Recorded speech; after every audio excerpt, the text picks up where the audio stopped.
eNCA's Thubelihle Vilane is in the area for us this morning. Thubelihle, a very good morning to you. Now, we know the National Police Commissioner calling for calm in the areas. Does it seem that residents in the community are adhering to that request? Oh, yes, we're coming to you, KwaGqobhokwane here, KwaGqobhokwane Plus here in Umlalazi, just a few meters or few kilometers away from Eshowe town, where the incident happened. It started on Tuesday when the security guard here allegedly shot and killed a local man who was reportedly walking in the farm, and he was fishing. It's not clear at the moment whether he was fishing or he was just walking at the plaza. And for now, the situation is very calm here.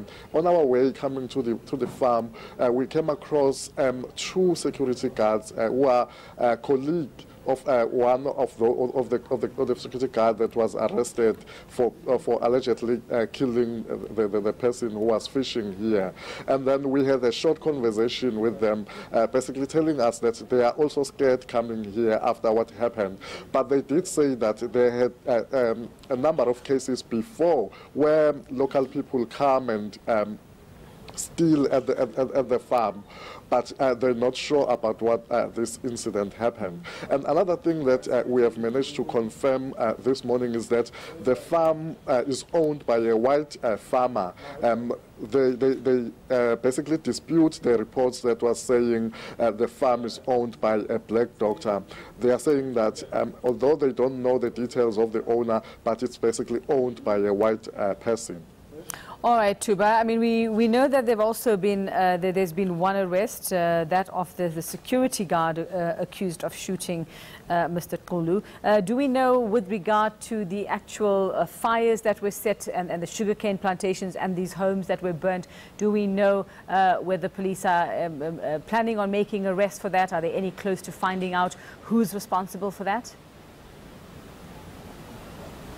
Okay, we were here yesterday, just afternoon.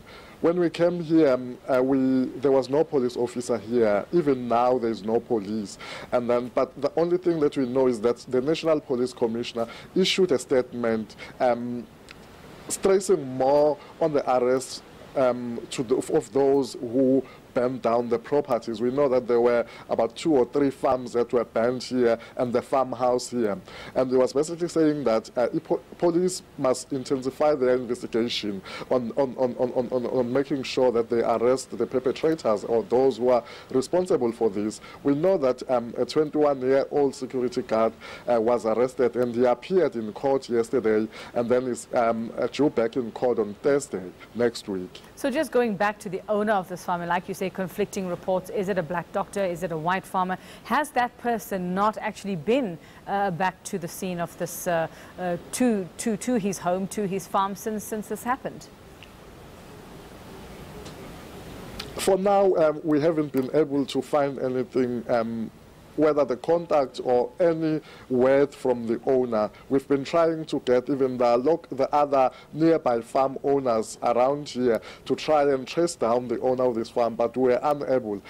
Also, on our way coming to the farm, we came across another white gentleman who was coming from the farm, and when we asked him if he does know the owner, he told us that he's also not sure whether he's a white guy or he's a black guy. He was just a technician at one of the nearby farm here. So our attempt to get hold of the owner up to now hasn't been successful, but we'll try by all means to make sure that we track down him.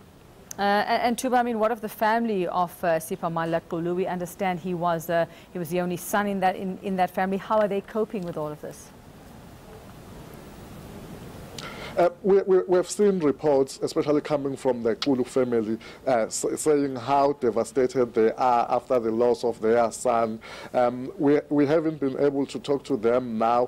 But basically, another thing that we found out yesterday is that there are other family that is claiming that years back there was they also lost their a loved one in this farm. He was walking in this farm, and he was shot and killed here. We were in attempts to try and also get that family on record, because for now we were only communicating with them through phones. All right, thanks very much for that. eNCA's Thubelihle Vilane keeping an eye on that situation there for us. Calm for now, but who knows what the weekend will bring.